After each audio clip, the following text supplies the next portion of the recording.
those who don't know me. On the struggle for the East Mediterranean. This is a subject that I think JISS has done a lot of work on, and actually we are pioneers on this issue. And today, Dr. Eran Lerman will give us a briefing.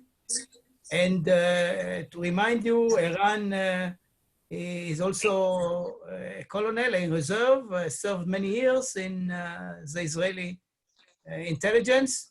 He did other things. He was AJC director in Jerusalem, the Jerusalem office for several years. And before a few years ago, he was, for another period, served the Israeli government as Deputy National Security Advisor.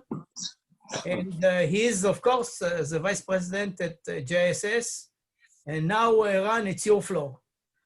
Okay, so back to the map, because we are in the midst of a full-scale crisis with very far-reaching implications for Israel, for the region, for NATO, because right now we look at the possibility of two NATO members coming to blows with each other.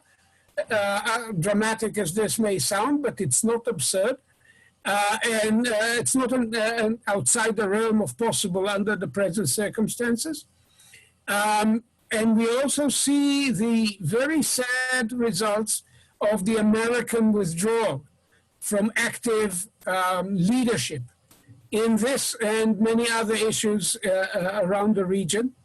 And there is a direct link between this crisis, the situation in Libya, the neo-Ottomanist bid by Erdogan's government in Turkey for hegemony also in much of Syria and parts of, and also striking in Iraq, putting military bases in the Gulf and in the Horn of Africa. All of this is part of a pattern that poses a strategic challenge to Israel and several of our neighbors. And in this, we stand together, shoulder to shoulder, interestingly enough, with our former enemy, Egypt, who is now, together with Greece, has now, on the 7th of August, just last week, signed an agreement in Cairo, delineating what they see as the proper EEZ border between the two countries. You see this in this map, in the green line, and its blue continuation, which says basically Egypt and Greece have a border because the island of Crete has its own 200-mile EEZ to the southeast of it, and Egypt has its EEZ to the north of Egypt. And this border basically means that Turkey does not have an EEZ border with Libya. But the map you are looking at is a Turkish map. And that map with this gray area shows the claims of Turkey. The red and gray areas are the claims of Turkey.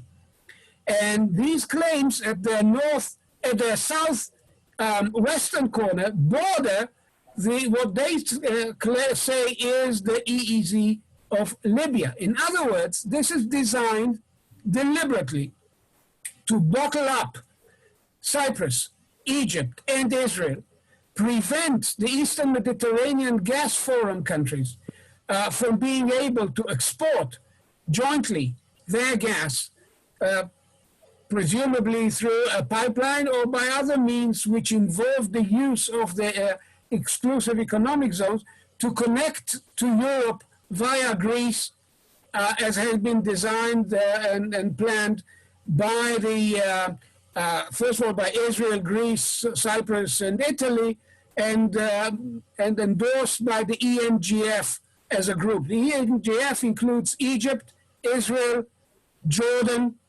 Greece, Cyprus, Italy. The Palestinian Authority has been added on as an afterthought, I would say.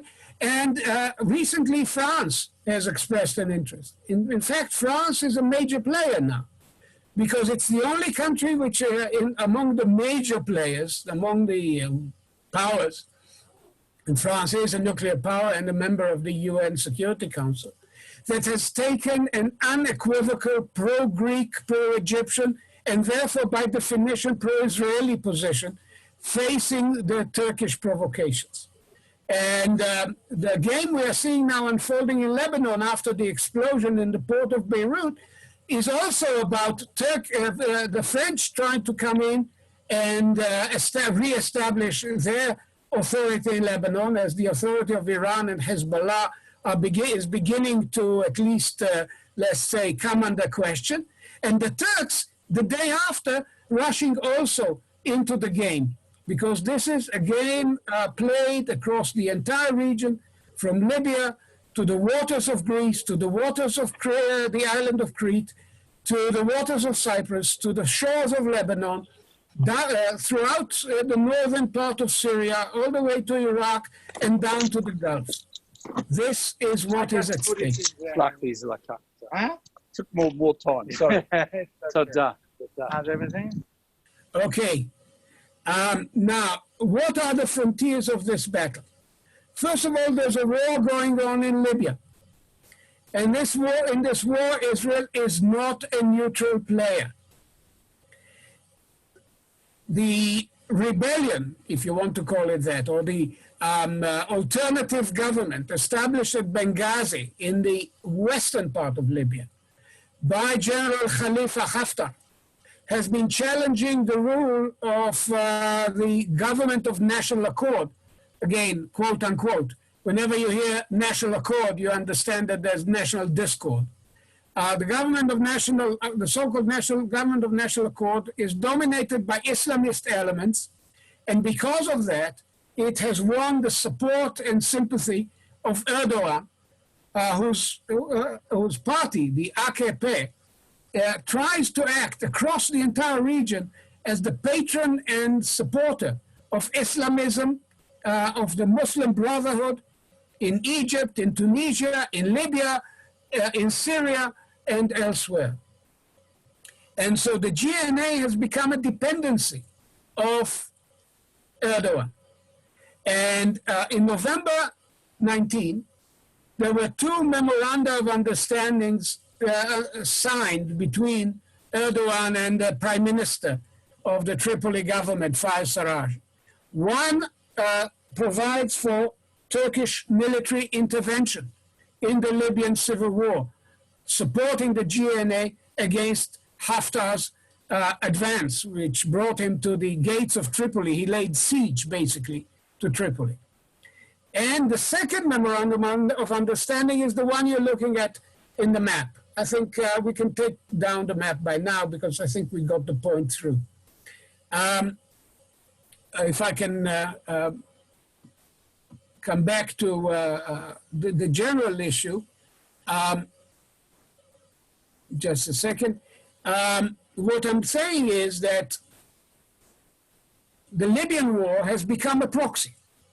Haftar is a proxy war. Haftar is supported by Egypt. He's supported by, I'm saying this almost without reservation, our friends in the United Arab Emirates, with whom Israel has a very broad range of common issues, common interests, against Iran, against the Muslim Brotherhood, against hegemonism, whether Iranian or Turkish, in the region. The UAE is a small but very active and I would say daring strategic player, and they have basically thrown their weight and their money behind the Egyptian support for the Haftar forces in Libya.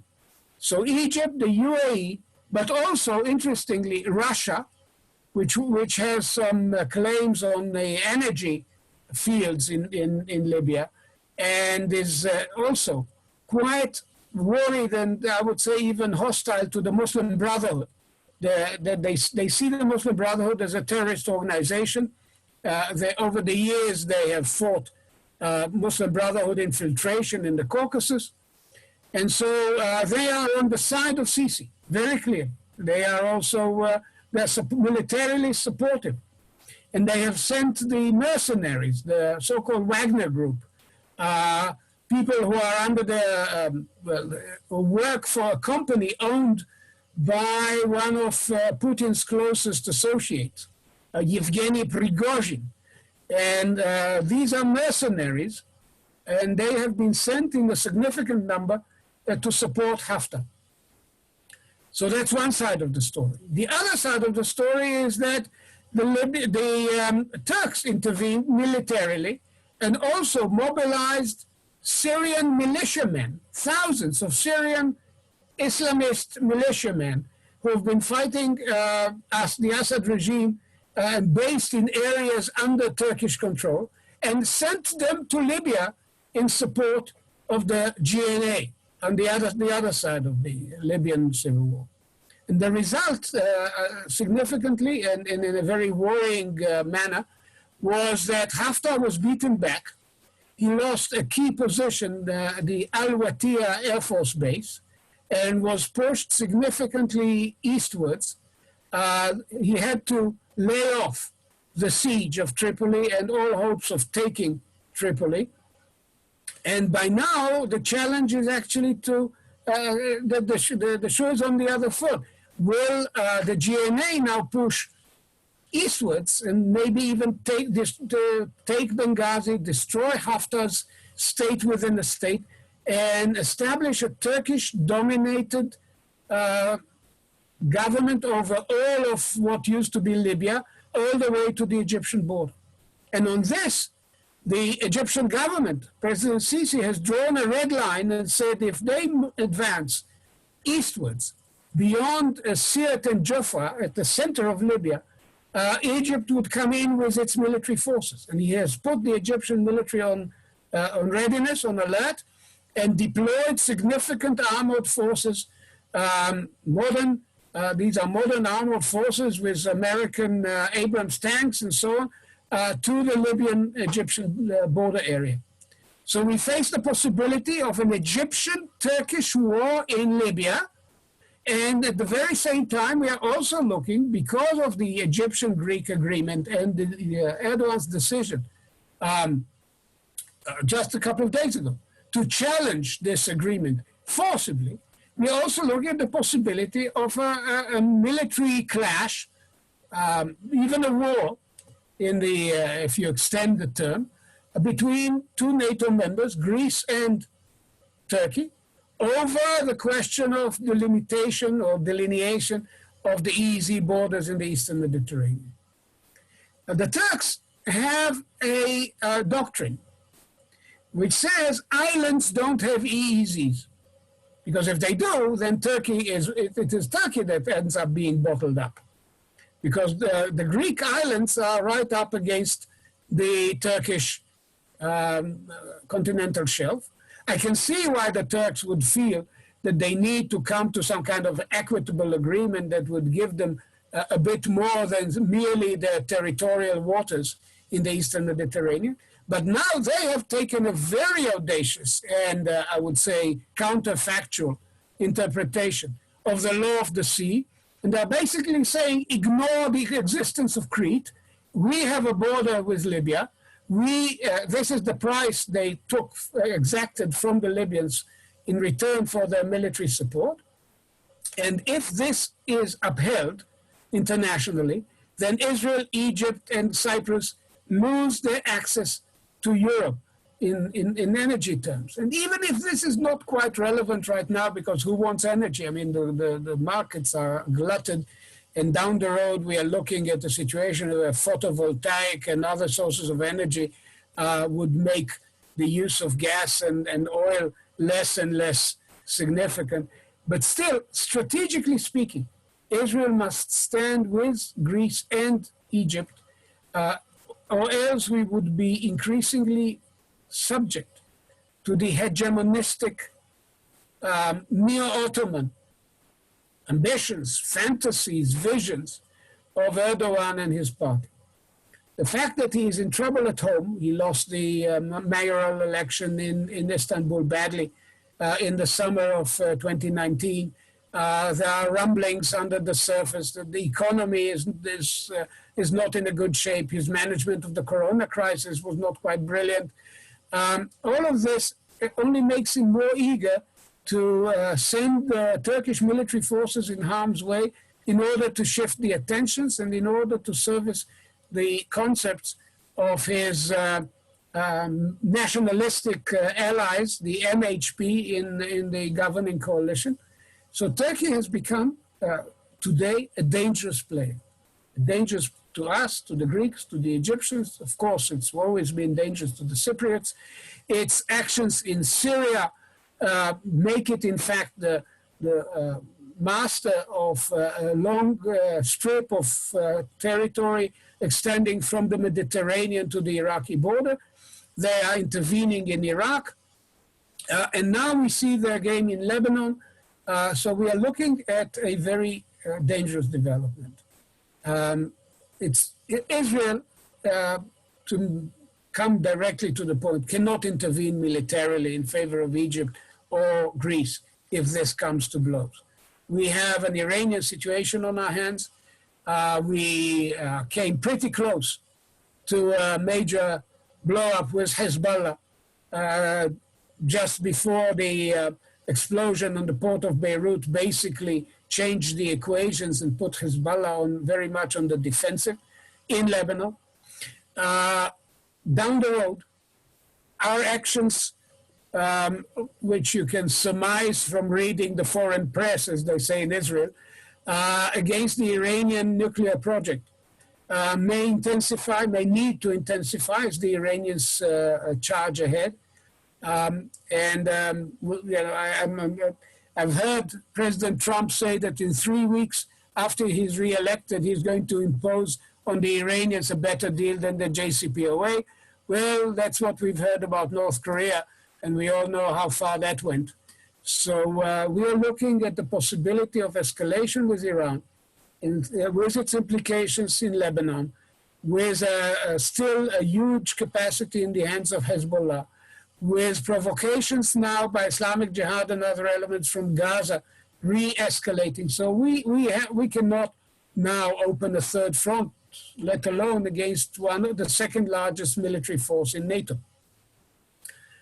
However, we do have to lend all possible diplomatic and political support to the Greek-Egyptian map and the Greek and Egyptian position in this unfolding crisis.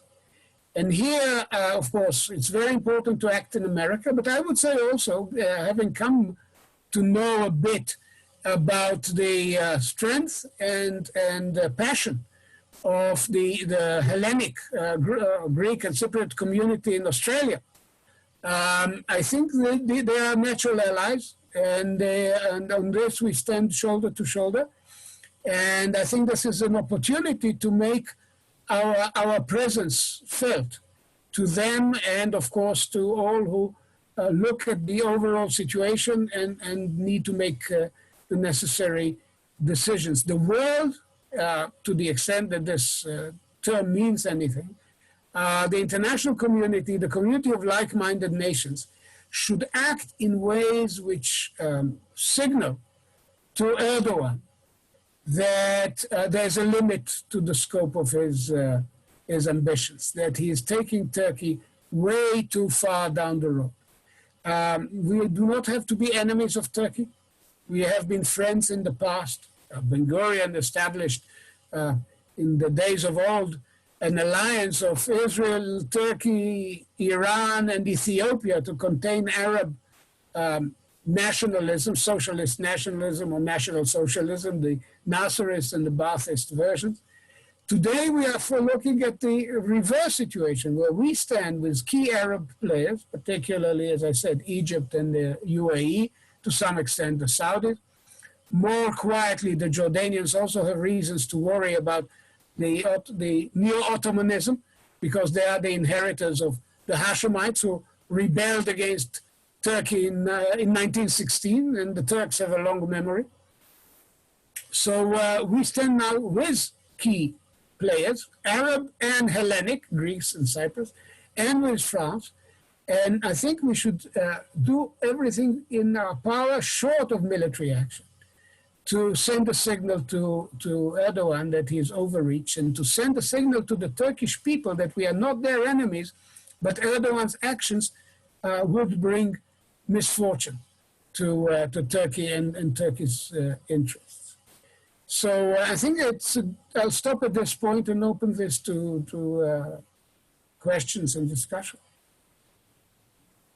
Okay, you can unmute yourself. Or... I don't have a question straight away. I just wonder if, Danny, if you're listening, can you turn your camera off? I find it extremely distracting. I'm not sure if anybody else feels the same. Ditto, absolutely. A degree of instability has been introduced. Yeah, you're a bunch of whingers. That's better. That's better. Put the profile or switch it off. Yeah, good. Eran, enjoyed your presentation very much. Does China have any role to play in all of what you've spoken about? It's an excellent question. I have seen no direct reference to Chinese involvement in the present crisis. But there are 2 pointers that need to be mentioned. One is that the Chinese are already deeply invested in Egypt and in Greece as part of the Yida Yilu, the Belt and Road Initiative. The port of Piraeus is run by the Chinese. Of course, they also have an interest, construction projects anyway, in Haifa and Ashdod. But they've also put a lot of money into Egypt. Sisi is looking to move his capital from Cairo to a new modern city, less subject to the whims of the Cairo mob, about 40 kilometers east of Cairo, and much of the construction in the city, which doesn't have a name yet, they simply call it the administrative, Al-Idaria. Much of that is being built by the Chinese. China is the only country, I think, with sovereign funds large enough today to help the Egyptians out of their economic misery. So this is a significant element. With Turkey, the Chinese relations are very complicated, largely because the Uyghur happen to be Turkic in terms of their ethnic background. The language they speak is a remote cousin of modern Turkish, and there have been indications of Erdogan's support for Uyghur separatism. The Chinese have reacted quite forcefully. The Turks made demands. The situation is under control, but this is lying pretty close to the surface. So while China and Turkey do business, and there has been some talk about military acquisitions and so on and so forth, because the Turks play games with everyone, with the Russians. They are with the Russians in some respects and against the Russians blatantly in Libya and so on and so forth. They play very complicated triple, quadruple, quintuple games in various places. Basically, Turkey and China are not friends. And this is one of the reasons, I have to tell you carefully, that I have some reservations about the American zero-sum attitude when it comes to China. Yes, I can understand where this is coming from. We all have to be very wary about Chinese intentions. And of course, if we are forced to choose, it's a no-brainer. We are with America. This is where the other half of our people lives. But if I have if I have an opening, I would tell the Americans that not everything that China does in the Eastern Mediterranean is necessarily a negative. So this is by way of a complicated answer to a simple question. But right as monitoring events in the last 2 weeks, I have not seen a peep out of Beijing on this crisis one way or the other. I think they are exercising in the remarkable capacity to say nothing when they are uncomfortable about saying anything. Eran, great presentation. Could I ask you, if you were to fast forward time, where do you think we'll be in 12 months' time? Not an easy question to answer because much depends on where Washington would finally take itself. And we had, because at the end of the day, American influence is declining, and Israel has to team up with her partners and neighbors in the region to make up for the loss of American influence. To some extent, it serves our own interest because it makes us indispensable. For the Saudis, the UAE, the Egyptians, the Greeks, and others, Israel has become far more important. We are not a marginal element.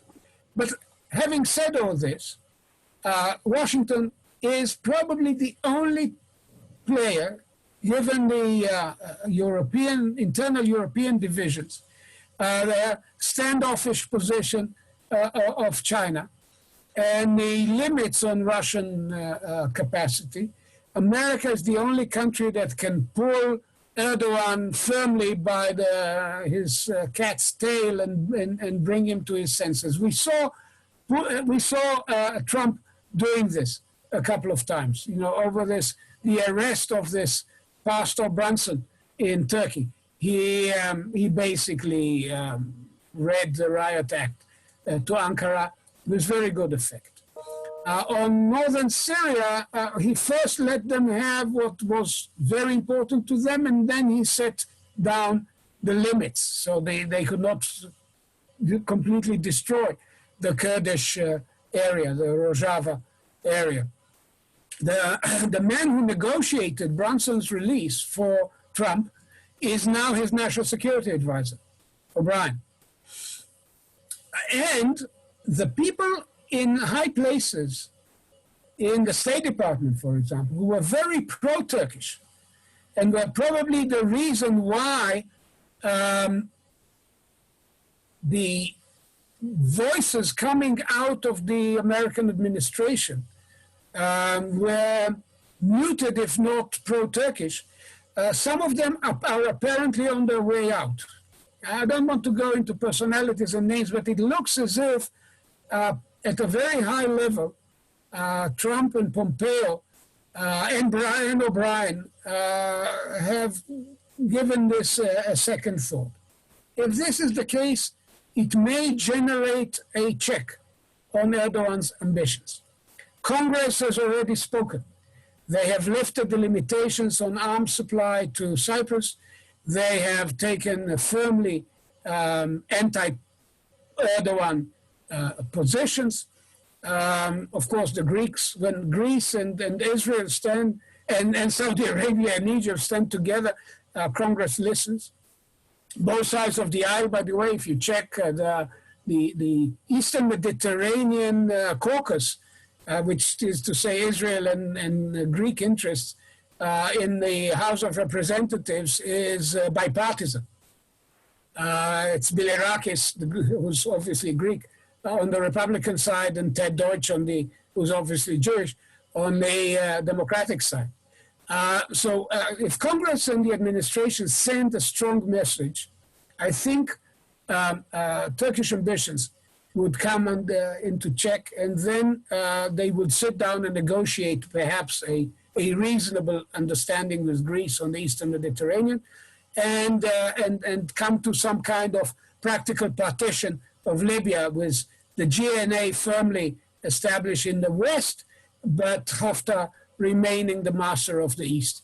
This would be my probable guess, but it requires action. It cannot happen if we do not do our best to mobilize world opinion and specifically American opinion. But I would say also Australia can play a diplomatic role internationally in lending support to Egypt and Greece over their agreement of August 7. What about? Sorry. I just wanted to ask, Danny speaking.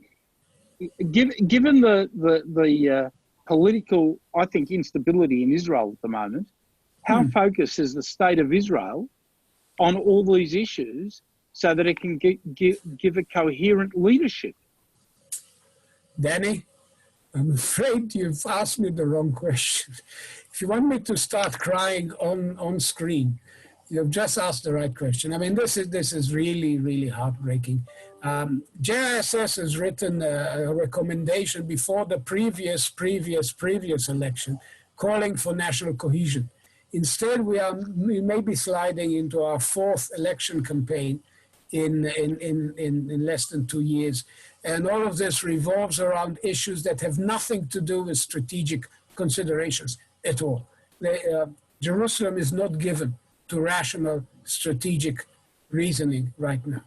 But I would say, however, that we still have, despite aspersions cast on them, I think we have a decent foreign ministry with a capacity for action, and actually a very energetic foreign minister, a man who excelled as the chief of staff of the IDF in his years, by the way, a very sophisticated and devious operator, Gabi Ashkenazi, Lieutenant General Gabi Ashkenazi.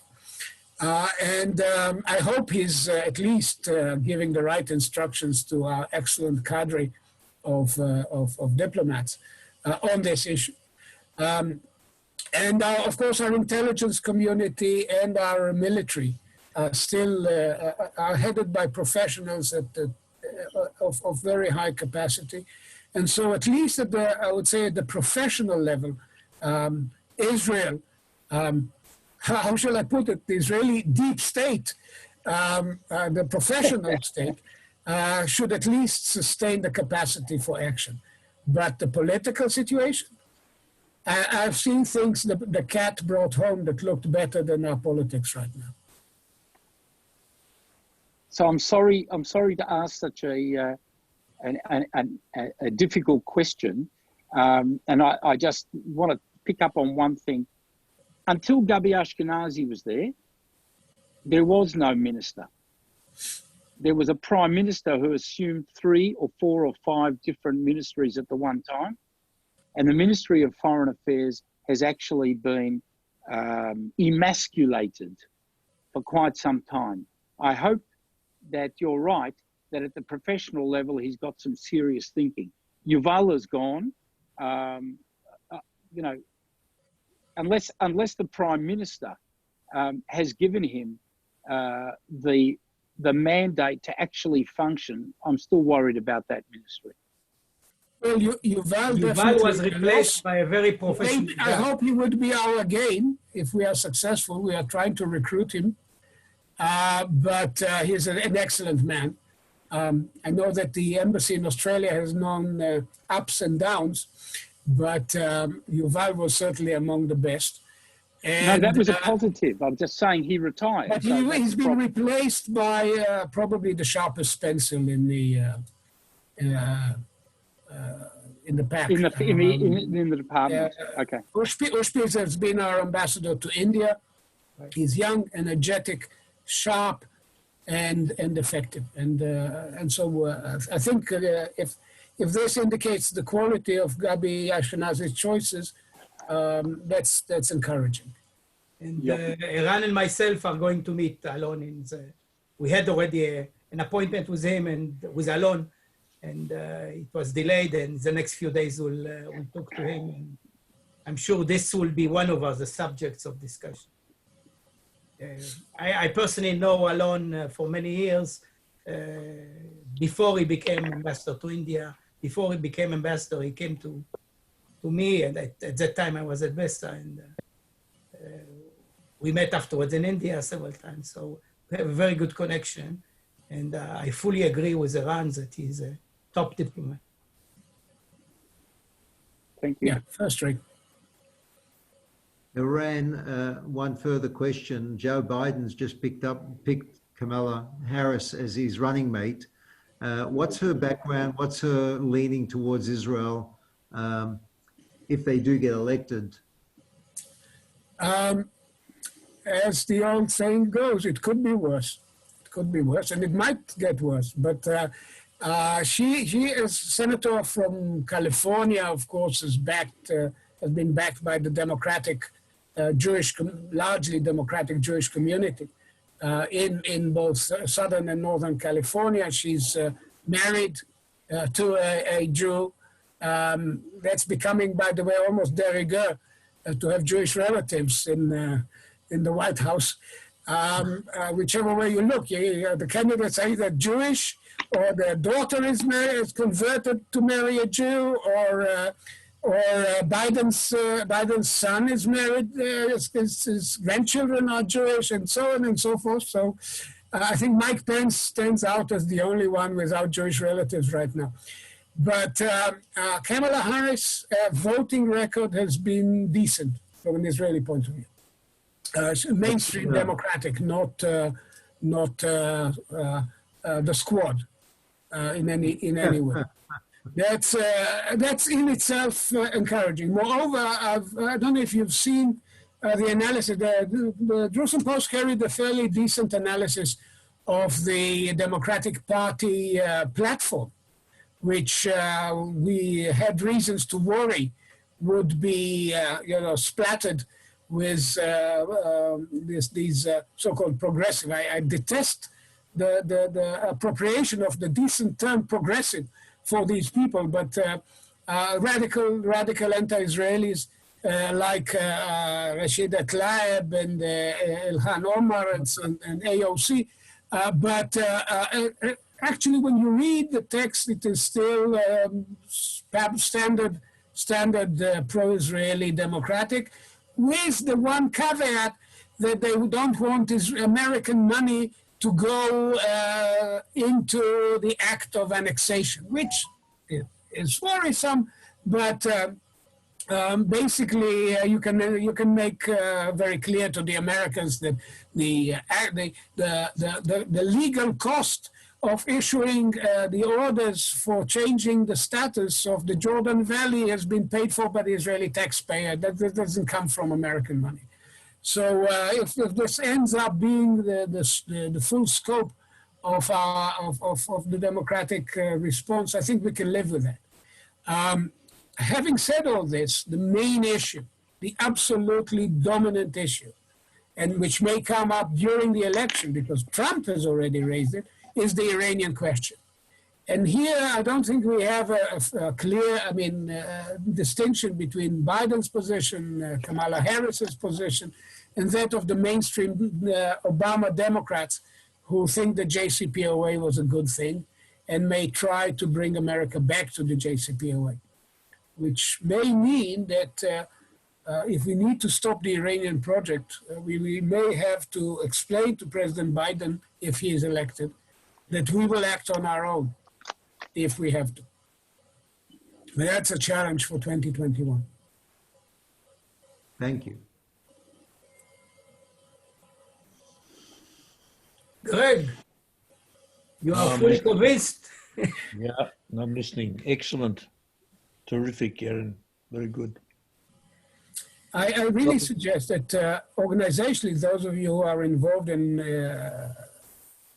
activism in the Australian context, you reach out to your Greek colleagues and fellows and see what kind of common action and common signal can be sent. I think it's important. Well, I've got a lot of Greek friends, and they absolutely detest Turkey.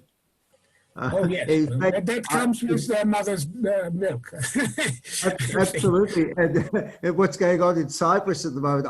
I noticed that this is recorded. If it is recorded, I've got one friend that would absolutely be glued to this conversation of what you've said. So, Ephraim, are you able to send me the link to the recording? And I'll send it to him.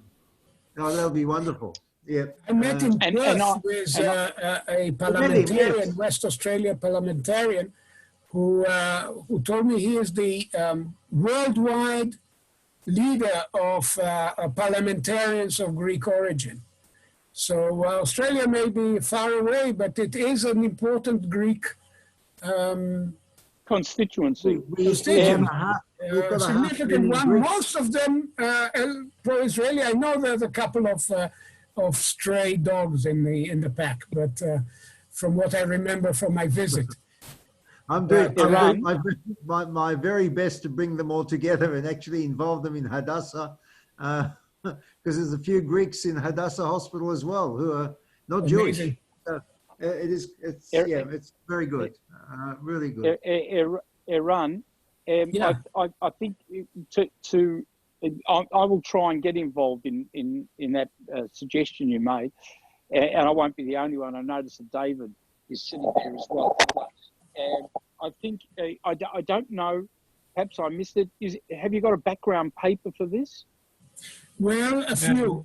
We've just published in Hebrew and English a paper on the Turkish challenge, the Israel-Greece standing together shoulder to shoulder.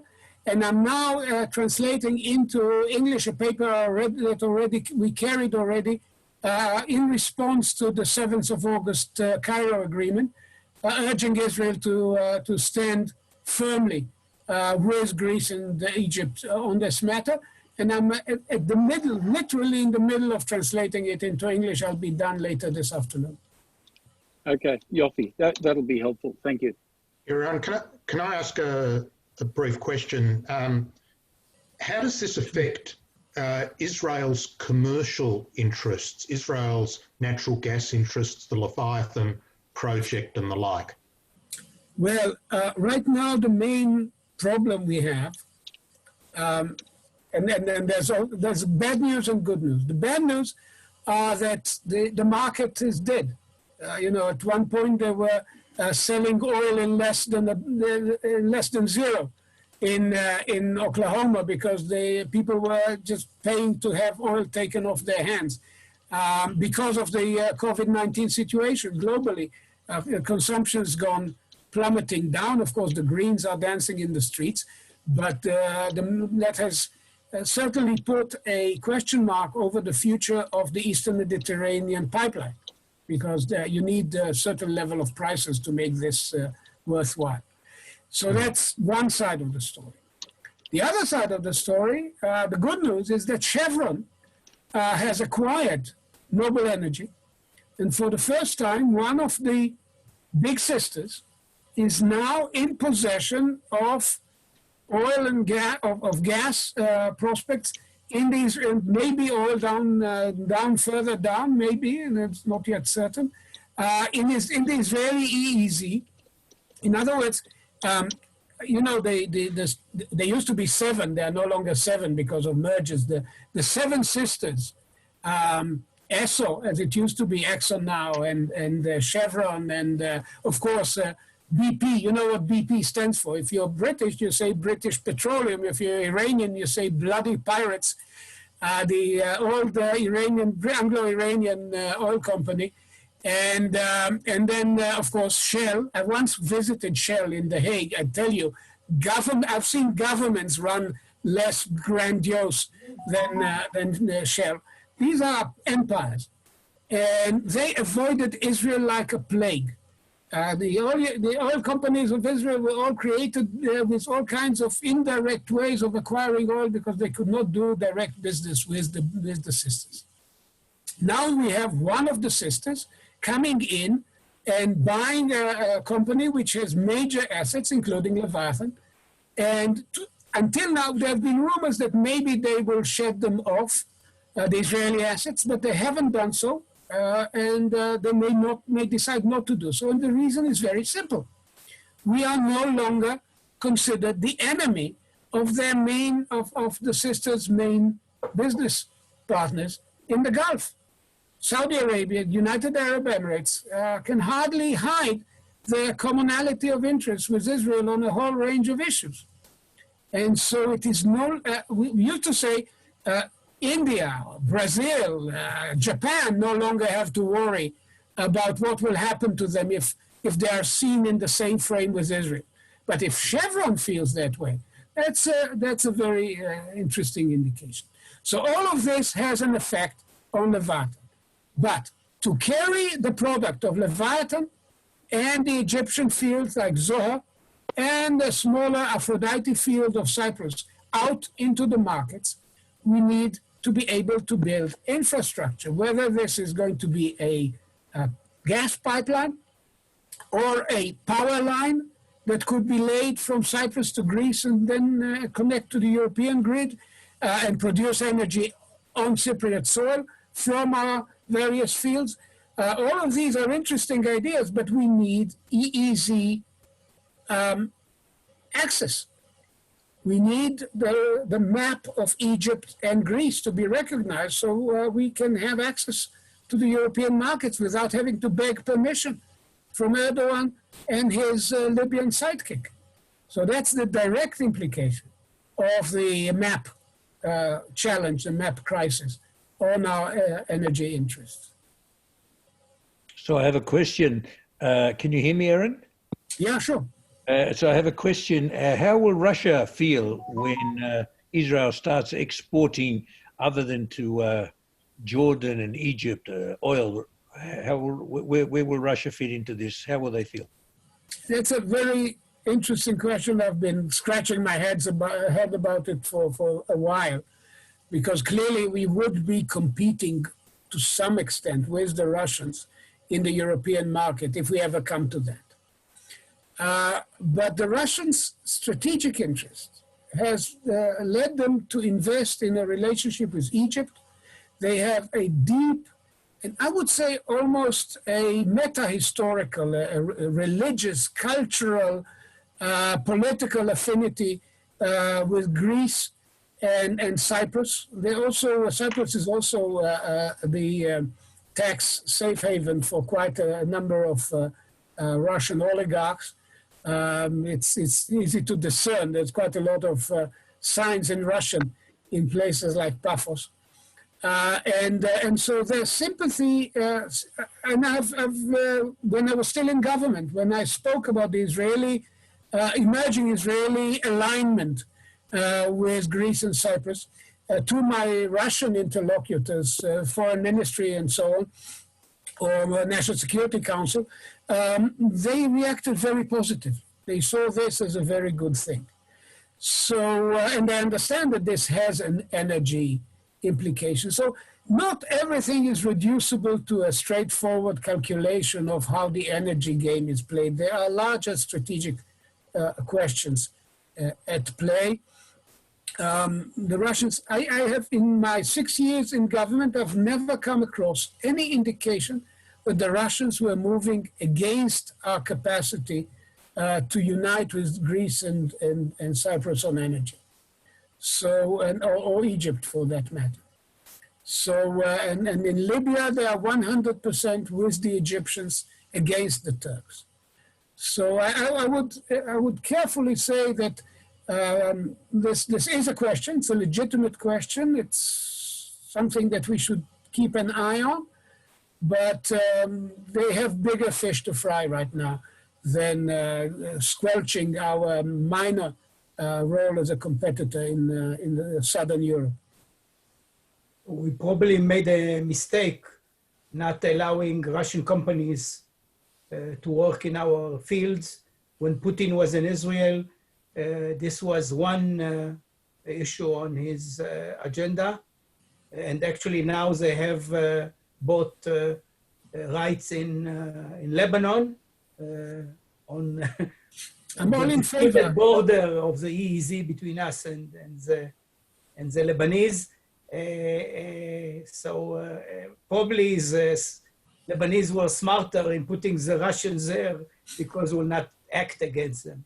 So we should have done the same in order to prevent Hezbollah activities near us. You know, I understand the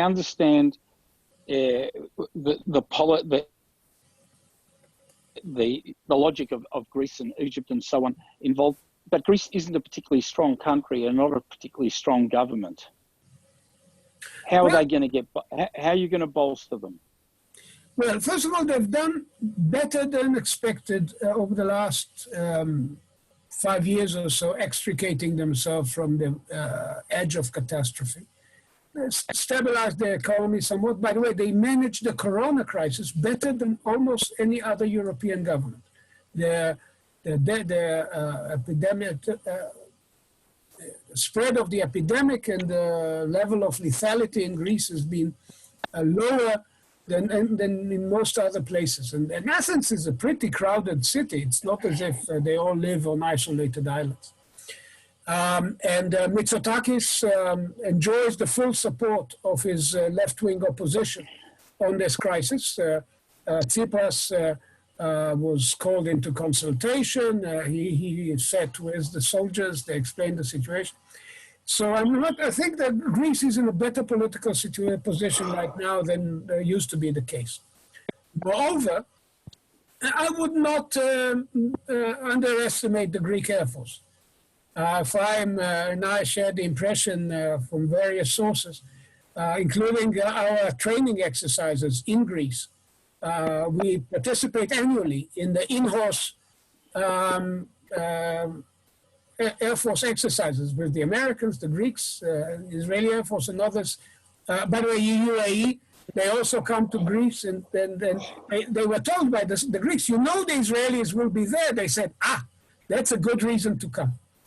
So, and we get the impression that we're talking about a fairly decent Air Force. Given all that Erdogan has done to his military over the last 12 years, which amounts to what you basically need to do to a male cat if you intend to raise it at home, I wouldn't be eager to test the capacities of the Turkish military in a major confrontation. And certainly not far away from their borders in Libya fighting the Egyptians. So I think Erdogan is also careful to as far as the best of his ability, he would use his navy, which is formidable, and he uses proxies, and he uses some technological capabilities like his drones, which have their origin in Israeli drones, but are by now a homebred variety, the Bayraktars. But they have suffered some losses in Libya recently. There have been successful attacks by Haftar on air attacks by people supporting Haftar, probably Russians. Some people even say possibly the French, unannounced. And so the Turks have to be very careful not to put themselves to a test in which they may fail. So Iran, it looks like it's a question who will be better at the brinksmanship, really, because they're just, it appears they're sparring at each other. And what will make the difference for one or the other? I mean, who's going to come out on top? Well, you're right. It's probably brinkmanship. But brinkmanship has this potential at any given point of somebody shooting the wrong target and things blowing up. And we are looking at a situation which is pretty tight. Things could go wrong, very badly wrong, very quickly. Having said so, there is one player which we should mention, very eager to prevent a blow-up and very active in trying to bring both the Libyan and the Eastern Mediterranean situation under control. And this is our great mother figure, Mutti Merkel. Germany has already hosted, late last year, a conference on Libya trying to paper over the differences between Russia and Turkey, between Egypt and Turkey. They brought everyone to the table in Berlin, and for a short while it looked as if this may bring about some kind of a stabilization in the Libyan situation. Merkel has also invited the Greeks and the Turks to talks the week before, and the Turks actually said they would come until the publication, until Dendias went to Cairo and signed the limitation agreement with Sameh Shoukry, the Egyptian foreign minister, at which point the Turks suspended their intention to come to this German table. But now, if we do not come to blows within the next couple of days, if the Turks sail but do not actually stop They are allowed to sail through the Greek EEZ. If they stop and start doing seismic exploration in the Greek EEZ, then it could come to blows. If it doesn't, if this is brinkmanship and the power game, then the Germans may move in and once again try to bring everybody to their senses, because of course, from the point of view of Germany, a quarrel within NATO, given Putin's ambitions and all that, is a nightmare. Unfortunately, I've got a board meeting with Hadassah, another Jewish organization, which I'm sure you know. So I just want to say goodbye. Eran, I absolutely enjoyed your presentation, and extremely informative. And I could have sat for another hour, quite honestly. So I enjoyed, but I do apologize to everybody. I do have to go. And I'm sure we'll see you soon. We excuse you.